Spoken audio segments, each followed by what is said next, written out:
کہ لوگوں تمہارے اوپر ایک دن ایسا آنے والا ہے کہ جس دن جو تمہارا باپ ہے وہ باپ تمہارے کام نہیں آئے گا، اور نہ ہی بیٹا اپنے باپ کے کچھ بھی کام آ سکتا ہے۔ ایک دن ایسا آنے والا ہے تمہارے اوپر۔ اور ارشاد فرمایا کہ ان وعد اللہ حق، کہیں ایسا نہ ہو کہ آپ اس بات کو ہنسی میں لیں، کہیں ایسا نہ ہو کہ آپ اس بات پر کوئی زیادہ غور و فکر نہ کریں۔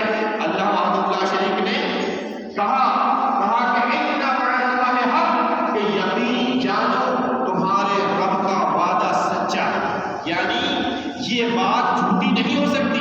آپ جانتے ہیں کہ رب نے جو بات کہی ہے وہ بات جھوٹی نہیں ہو سکتی، اور جو جھوٹی کہے وہ مسلمان نہیں ہو سکتا۔ تو رب نے کہا کہ ان وعد اللہ حق، یقین جانو کہ تمہارے رب کا وعدہ سچا ہے۔ ولا تغرنکم الحیات الدنیا، تو دیکھو دنیا کی زندگی کہیں تم کو دھوکے میں نہ ڈالے۔ ولا یغرنکم باللہ الغرور، اور فریب دینے والا شیطان کہیں تم کو اللہ کے بارے میں فریب میں مبتلا نہ کرے۔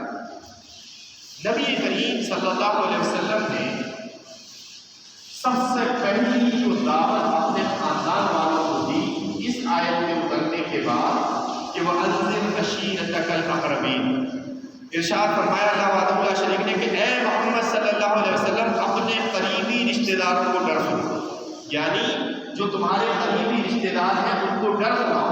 جب قرآن کی یہ آیت اتری اللہ وحدہ لا شریک نے اپنے خاندان والوں کو سب کو جمع کیا، اور جمع کرنے کے بعد ایک خطبہ دیا۔ اس خطبہ، وہ جو خطبہ دیا تھا آج بھی وہ حدیث کی کتابوں میں محفوظ ہے۔ خطبہ دیا، اور حالانکہ یہ بڑی طویل حدیثیں ہیں اس کی، لیکن اکثر حدیثیں ضعیف ہیں۔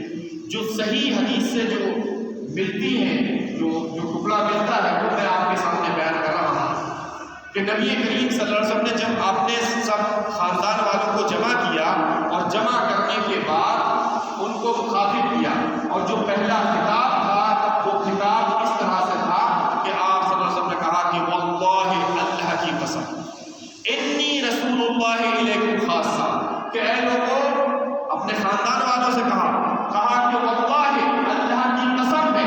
آپ جانتے ہیں کہ اگر کوئی اللہ کی قسم کھاتا ہے تو سمجھ لو کہ کوئی بہت اہم بات ہے جو کہ وہ بات آپ کو سمجھانا چاہتا ہے۔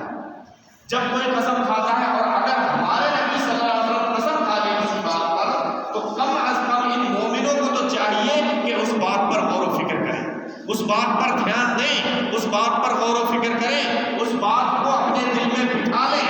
نبی کریم صلی اللہ علیہ وسلم نے ارشاد فرمایا کہ واللہ انی رسول اللہ علیکم خاصہ، اللہ کی قسم ہے میں تمہاری طرف خصوصی طور پر اللہ کا رسول بنا کر بھیجا گیا ہوں۔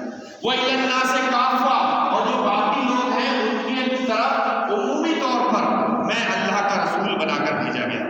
پہلے آپ نے اپنی رسالت بتائی، اپنے خاندان والوں کو، اپنے گھر والوں کو کہا کہ میں تمہاری طرف خصوصی طور پر، اور دوسرے لوگوں کی طرف عمومی طور پر اللہ کا رسول بنا کر بھیجا گیا۔